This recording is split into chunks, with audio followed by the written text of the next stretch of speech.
So we're doing next episode of Building the Open Web podcast. Today we have Kelvin from Compound today with us. Thank you for joining.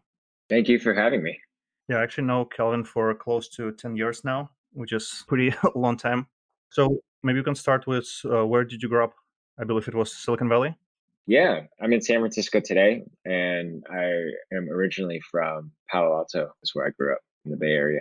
Cool. Were your parents involved in any way in tech or entrepreneurship?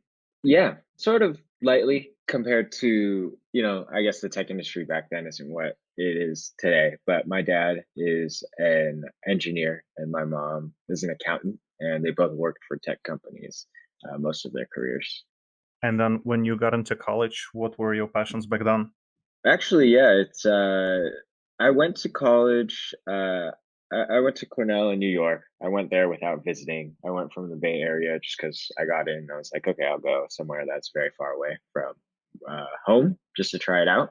And I went, and I originally wanted to major in philosophy and psychology. I felt like I had a really strong interest in basically understanding how sort of people work and how society works, which is composed of people, and then how society should work. And I thought that was a good combination of psychology and philosophy. I actually got there and felt like, at least in like psychology classes, like Psych 101, that it wasn't really fulfilling what I was looking for. So I switched to economics and philosophy. I see. And what was that fulfilling? Like, what was the process? I never, I was really young and sort of didn't have the patience to give things a chance. And so deciding very early on that psychology wasn't for me, it's like, who knows? It was very early. I could have been wrong. Like maybe more advanced classes would have been different, but I felt like psychology was mostly a academic field that was focused on labeling things, like observing things, and then labeling them. Like, what is this phenomenon? What is this phenomenon? And sort of building an encyclopedia about it. And I really wanted to be more prescriptive. Like, if this is true, then what should we do about it? And psychology, I felt like didn't have a whole lot of prescriptions about like what we should do given this phenomenon or this phenomenon. It was more just like, look at this. People are crazy in this way. People are irrational in this way. Yep. And then you end up being working essentially investment banking right after college. Yeah, I graduated in 2009.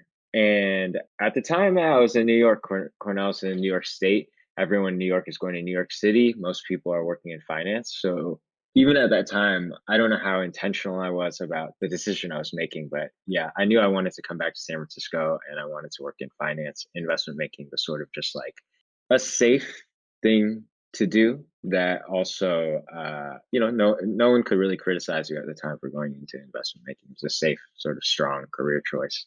And how did you decide to get into more like financial services consulting? I believe promontory, right? Investment banking has been like, having done that was incredibly good for my career, an incredibly good way to start out my career. But even within 2 years, there's a super high burnout rate among investment bankers. It's pretty repetitive. And, maybe that again changes if you spend many years in the job. But I feel like you sort of develop a certain skill set and then you get very, very good at this specific skill set and you keep repeating it until you become a master of it. And that early in my career, I didn't really want to do much that was repetitive. And even today, I'm not really the type of person that wants to like work on one skill and get extremely and like master it. And that has pros and cons. I would rather work on a broad array of different problems and learn different things. So pretty quickly, the banking job got a little bit old, and I knew what I wanted to do. One thing I felt very strongly about was that as an investment banker, you're basically a consultant. You're like an advisor to these companies that either want to buy other companies or sell themselves to other companies. And I felt like I didn't really have any skin in the game with any of these companies that we were advising or working with. And I wanted to have sort of like a longer term relationship with the company that I was investing time into helping. So that was one thing I was looking for to transition out of investment banking. The second thing was just like, I felt like investment banking, this might be sort of controversial, but it's kind of a rent seeking job. You're sort of like a middleman or service provider that connects people to services that they need, that connects companies to services that they need. But are you really creating value? Or theoretically, yes, I'm sure investment makers would argue, yes, that they are creating value. But I wanted to do something that was more tangibly like creating value. What I was looking for when I left investment banking was really not to work in financial services consulting, but it was roughly 2011, and the housing crisis had basically just happened. And the biggest project this financial services consulting firm, Promontory, was working on was basically auditing the 14 largest banks in America, their foreclosures over the past several years, and seeing which ones of those were basically legal or illegal. And so what they were doing is spinning up like this gigantic, basically temporary corporation of auditors to run this huge project. And they were directed by like the Federal Reserve and the officer of the controller of the currency, the head regulator for banks. And yeah, I found that extremely compelling. I felt like I could make a difference in an important issue like the housing crisis that really affected people's lives. And I got the opportunity to sort of learn how to build an organization from the ground up, this sort of temporary startup organization that was doing all the auditing. And was it also the time when you, for the first time, encountered crypto? Yeah, so that project lasted about, let's see, I was there for about 2.5 years. That project lasted for about the first year. And then afterwards, basically that project wound down in a pretty interesting way, actually. I wouldn't characterize it as successful.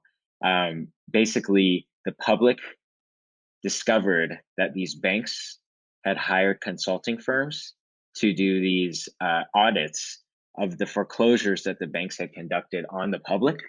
And the public was like, these guys screwed us the first time. Why would we trust them to be fair to us this time around when they're auditing themselves? And there was a bunch of media uproar, and essentially the public shut down the own sort of auditing into the foreclosures against themselves, which is interesting because I think they probably weren't going to get their fair share back that the banks had sort of unfairly taken from them, but because they did that, they got almost nothing. Uh, it was like a pretty bad catch-22. But anyways, after that project wound down, we were based in San Francisco and looking for more work, and sort of happened to stumble into fintech. We're like, okay, we'll spin up a fintech group. Fintech's starting to get really hot in around 2012, 13. And we spun up a fintech group right around the time companies like Coinbase, Ripple, Kraken, Bitstamp, Gemini were, handfuls of people, very small startups that were just starting up. And so we happened to be like the only consulting firm out there that worked with fintech companies that would work with these early cryptocurrency startups. And that's how I was introduced to Bitcoin at the time. That's pretty cool. And then you got into, you caught the entrepreneurship bug. Yeah, it's really interesting looking back on all this stuff now. But even then, after Promontory, what I had found that was different than investment banking was the ability to work on something that I thought was more meaningful to larger society, like this housing crisis issue. And then, like, when I first got into crypto, the sort of ideals and values around it were super, super exciting to me. But I still didn't get to fulfill, like, one thing I mentioned earlier, which is to actually build something, like, have deep skin in the game around building something myself that is a little bit more permanent, and not just these temporary consulting advisory relationships. So I came up with the idea for like this social app based on a lot of what was sort of interesting in mobile social apps at the time, and left to work on that for about a year and a half. hmm And then, how was it the first overall experience as like first time entrepreneur? Yeah, it's so funny looking back on it. Now, obviously, I'm at Compound, and our CEO and CTO at Compound, this is their third, I think, startup together, and they've been in the trenches for a dozen years starting startups. So sometimes I see like the decisions that they make for Compound are easy for them because they've seen the decision before, And I think back to like, okay, my first time starting this mobile social app, and every single decision was hard. And really, I also didn't even know like which decisions were important. Some decisions are hard and they're important, and you should spend a lot of time on them.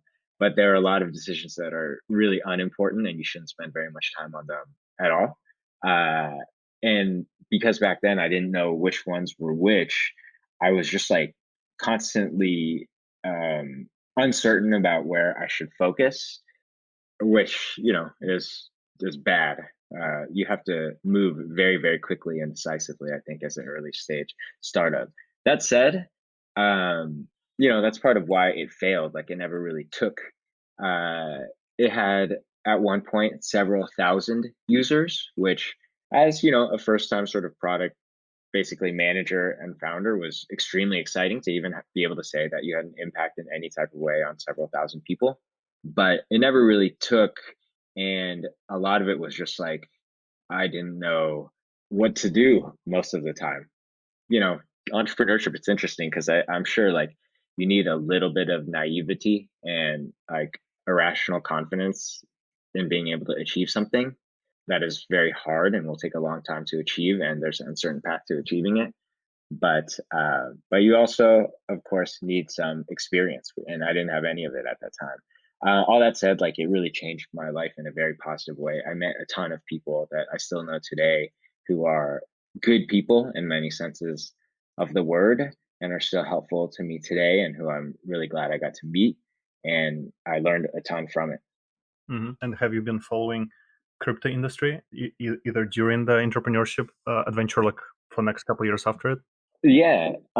So when we were working with like at Promontory, Coinbase, Ripple, Kraken, Bitstamp, I had, let's see, what did I have back then? Some Bitcoin, not a lot, but a little bit. We were actually also in the office, the second highest office in our building in downtown San Francisco. And the highest office right above us was Fortress Investment Group, which is where Dan Moorhead came out of, who started Pantera.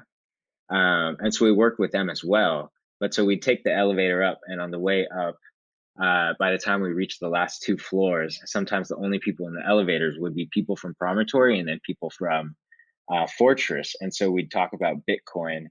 And I just remember at the time I was like 23 years old. So I didn't have money to put into Bitcoin, but these guys did. And the numbers that they were throwing around the elevator back then, now, that amount of Bitcoin would just be an immense amount of money. But anyways, I had a little bit of Bitcoin back then. Actually, I had a lot of Ripple as well. And so I held it, and I paid attention to crypto, but not very deeply, in 2014, 15, 16, until late 2016. I had a friend try to tell me about the Ethereum ICO in 2015-ish. And I remember at the time, I don't think the phrase ICO existed. He described it as to get Ether, you need to burn your Bitcoin. And I was immediately turned off. I was like, why would I burn this asset that is worth money? The phrase burn really turned me off, which, I missed out on the Ethereum ICO. But yeah, I paid attention until late 2016, when really the price drew me, and I saw that there was starting to be some interesting price action on this crypto that I still had in Coinbase. And how did you encounter late 2017 or early 18 Compound? Through most of 2017, I became really, really active in many crypto communities. Back then, where crypto communities lived has gone through phases, but you used to just end up in all these random Slack groups and meet people. Like, so I'd be in 10 different projects, Slack groups, and you'd notice people that were in multiple different Slacks, and maybe you'd start talking to each other like, oh, hey, I saw you in this project too. What do you think about it? And then you just start to build sort of this really internet native network that I think crypto maybe only has, like a super internet native network and community, that where a lot of people have only met each other over the internet, and yet still work together and trust each other with like large sums of money, or have built really strong relationships over the internet. But anyways, throughout 2017, I basically in this way built a big network of crypto investors and crypto founders, and then through that network, I was introduced to Compound in late 2017. Did it have any prototype at the time, or was it just an idea? It was a deck, and the first time I met Robert, the CEO, it was just a deck, and then I got the white paper.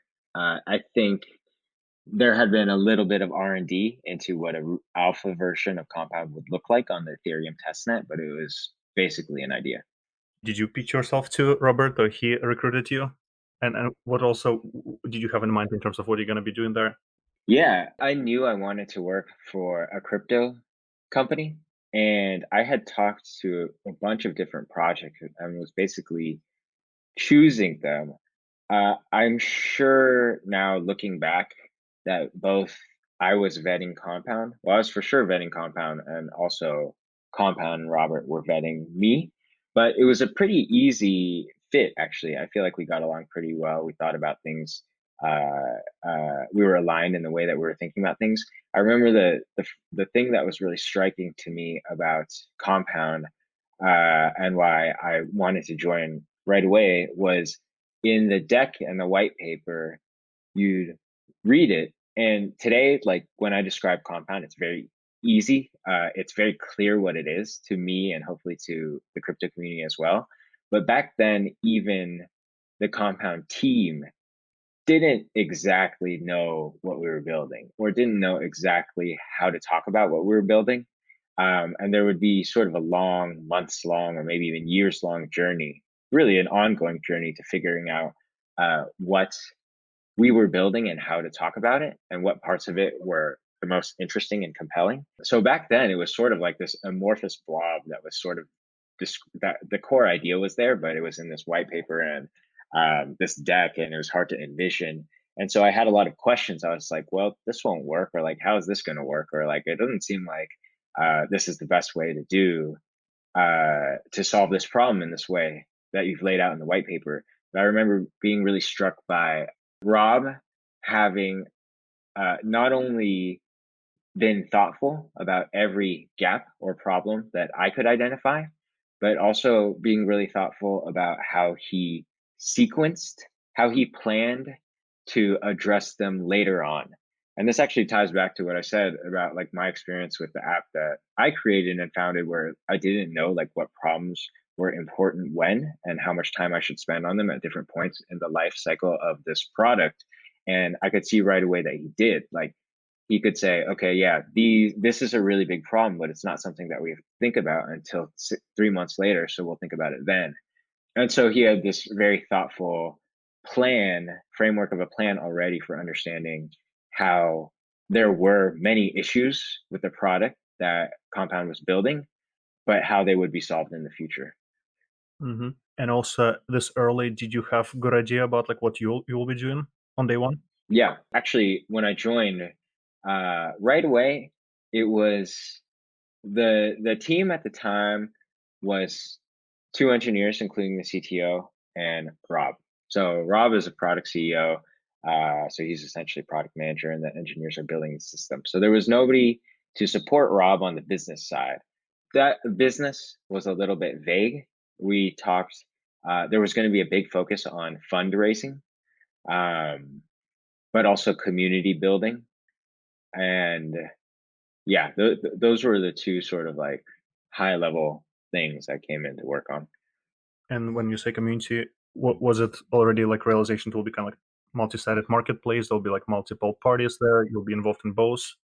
Yeah, at the time, I don't think we even knew what community meant, or maybe it's just looking backwards. But I have to remember this was in November 2017. Full ICO mania. I think Bitcoin was on its way to $20,000 per Bitcoin in January, a few months later. And so every successful project was fundraising from essentially the public and an ICO, and then would have a community of token holders or interested investors. So that was probably the framework of around which we were thinking about this job. Like I said, I had spent the past year sort of living in these Slacks and exploring many different projects. So I think I had a relatively deep understanding of that ecosystem. Of course, Compound didn't end up going that direction whatsoever. No ICO, not even a Slack actually. We used Discord instead. Yeah, we didn't really do like any public community building until much later in Compound's life. I see. And how did you approach your work, given that it was nothing like what you did before? Yeah, most of my jobs have been nothing like what I've done before. After Promontory, I worked in data for a couple startups, like data intelligence and helping build like the data analytics systems for different startups, which I also had never done before. And so I really enjoy like finding a problem space or a set of problems that haven't really been solved, or at least that I have never worked on solving, and then trying to figure out how to solve them. And most of the time previously in my career, what I enjoyed doing was solving them and then moving on to go find a different set of problems. And so that's why before Compound, my career looks like 2 years here, 2 years here, 1 year here, 1 year here, 1 year here, 1 year here. But in an early stage startup in crypto in late 2017, early 2018, nobody had seen or solved any of the problems that Compound or any other crypto startup was facing. It's not like there were best practices. It's not like there was anyone who's really experienced in most of the things that in most of the problems that you were trying to solve. So I would think that, what Compound needed at that time was someone who could just help identify which problems were most important to solve and then solve them, not really given any instruction or pathway on how to do it, just knowing like, if this is the goal, what are some ways you think that we could achieve it, and then go do it. And in which way then you kind of like interfacing with this ill-defined market early on, kind of like defined then kind of like the strategy based on those conversations? It depends on the time. Like everything is sort of in relation to the product, like where we were with the product, define what we could do with uh, business development, and sort of what, I might, yeah, I'll call it business development, not really marketing. We never really went out to the public and marketed the usage of Compound, but we talked about Compound to a lot of people, especially at the time, like crypto investors who are holding a lot of crypto. And it was also in relation to our brand. I would say like our product, what I do in business development for Compound is heavily dependent on the quality of the product and the brand of the company. I would like to think that obviously is like business development at Compound is doing a good job, but I'm super appreciative of basically the team that I get to work with, because the product is incredible and Compound has built a very strong brand. And the number one thing about for brand building at the beginning of Compound is that almost immediately we raised this big round. I think at the time, the biggest seed round of all time, although the definition of seed is very vague. But actually, in Silicon Valley, one of the biggest seed rounds of all time, which was $8.5 million from Andreessen Horowitz and Polychain, which at the time, and Bain Capital. Andreessen Horowitz and Polychain in particular had this incredible brand within crypto. Now, I think it's been slightly diluted. There's many venture firms, and people's every firm's sort of returns are a little bit more nuanced now. At the time, like if you were just early, you had made a ton of money. Um, but so I joined and like was equipped almost immediately. We worked on fundraising, and that was like a little bit more of a familiar problem. Even in investment banking, you basically do like pitches, and you basically try to raise funds by convincing one company to buy another company.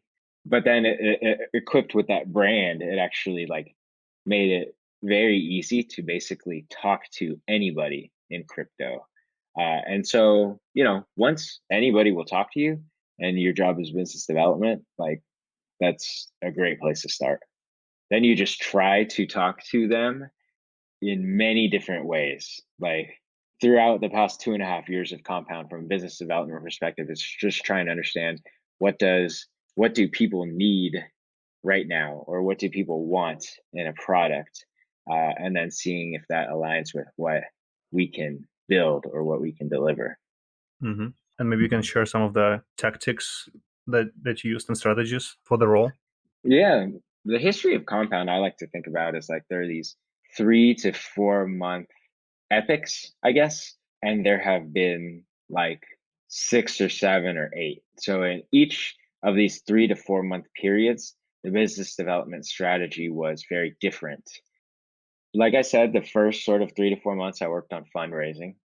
The next sort of epic, what I did was, and this was in mid 2018, is talk to every single crypto hedge fund that we could find. And that means like phone calls with like 150 different crypto hedge funds talking about what we were building and how it could potentially help their investment strategies. At the time, there were also many more crypto hedge funds than there are today. I think many of them have probably failed or are much smaller than they used to be. But what that resulted in, this sort of second epic, was when we launched our product, we had these 25 hedge fund partners, launch partners, who had each committed a relatively small, but in aggregate pretty meaningful amount of capital, about $5 million of liquidity to Compound that they would supply on the day that Compound launched. And at the time, Compound was one of the first DeFi products, and the only other one that had launched, I think, was Dharma, and there wasn't much liquidity at all in DeFi. So $5 million was huge to launch with any liquidity at all. So, that's how we jump started our initial liquidity at Compound. To skim over like some of the following, I guess what I have now termed epics, there was like a period of time where I really focused on talking to developers and projects that were building on Ethereum and thinking about how they could integrate Compound. There was a period when actually we did more like custom work with hedge funds, where we were trying to help them informally, without taking any fee, structure like investment or trade ideas by connecting them through multiple products, including potentially Compound if it made sense for them. But if Compound didn't make sense, we'd help them structure trades that didn't even touch Compound, just in the interest of being helpful to these hedge funds. And then there's a period of time we talked to institutions like exchanges or custodians about integration. Over the course of 2 years, I feel like I've talked to like everyone in crypto finance. And what is your job today? It is, again, it's still heavily business development, and it's particularly, there's two pillars. One is institutional adoption of Compound, and really through an integration lens. So getting exchanges and custodians to potentially integrate Compound's interest rate market so their customers can directly access Compound through the front ends of those exchanges or custodians. And then the second pillar is really around developer adoption. So not just like the institutions today that have the most money using Compound, but the projects that in the future will have the most crypto. And we hope those projects will integrate Compound today, early on in their lives.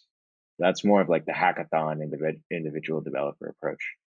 And how do you think overall, like if to take a step back, like how do you think about the space that Compound plays in, like where we are in the space? So we're obviously, there's multiple layers you could talk about this, and depending on the lens of like who's asking, basically. The Compound is obviously in DeFi and is one of the main interest rate protocols in DeFi. And we are also very sort of back end slash quote unquote API focused. Like we want to just be the back end infrastructure for other financial products to be built on top of. Today we have an interface for a lot of the core functionality of Compound, but we want those interfaces to eventually disappear, and we're just the pipes in the background that connect thousands and thousands of financial applications to each other. Got it. And maybe then we can also talk a little bit about advice to like young founders. Let's say there is somebody like 20-year-old joining the space for the first time. Like, what would you do if you're in their shoes in like 2020? Some of the things that I would think about that are, I think, are extremely important is making sure you're working on an idea uh, that is good. And what do I mean by good? Not only that, this is one of the things I learned in like my working on the mobile app. I was very, very passionate about what I was working on. And so as a young founder, you need to find something that you're really passionate about working on and can dedicate not just a long time of your life. People often say like, oh, you're a founder, you have to be ready to be one for 5, 7, 10 years. But every hour of every day of those 5 to 7 to 10 years, which is kind of crazy to think about. And if you're leading a team, you're the energy of the team. So you need to bring the energy to the team every day. You can't really ever be lazy. You can't ever really fully relax, especially as when you're early in your company, you're mostly in survival mode for many years. So you want to have an idea that you are willing to invest that amount of energy on, even when it's really hard. But that's not good enough. You also need to have thought through a pathway to make it sustainable by having a business model around it or some form of value capture around the product. And the combination of those two things isn't that easy to find because it's hard enough to find something that you're super passionate about, but then you have to make sure that it has a very strong business model. And so idea validation is really, really important. And one of the really wonderful things about the crypto ecosystem is we're all building this open, or most of us are building this open access financial technology, but actually the community and culture is also really open access. You can reach a lot of people. Like if you just basically email them or DM them on Twitter, everyone will be willing to listen to your idea if you have an idea. So I would say go get feedback on it and make sure that smart people who you respect, who are looking at it, think that it's a good one from both that it's a useful product and a business, an interesting business model can come out of it. And also maybe like in terms of resources, what exists in the space that you've encountered, maybe like curriculum or videos or anything like this that can help people navigate the space, given that, it takes quite a bit of time for people to really get intuition for the space.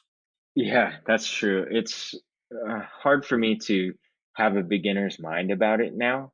I know that actually, I talked about what my goals are in my job at Compound, but I also consider one of the requirements of this job to know everything that's going on in crypto that is related to DeFi or that is related to crypto finance. And so I spend like a huge amount of my day just information gathering.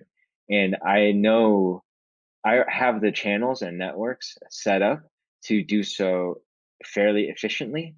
But if you were new to this space and wanted, the way that I solve problems is like if I approach a problem, I'm like, okay, I want to be able to get every single informational resource that exists on this and go through all of it so I can understand the problem well, and then I'll try to think about solutions to it.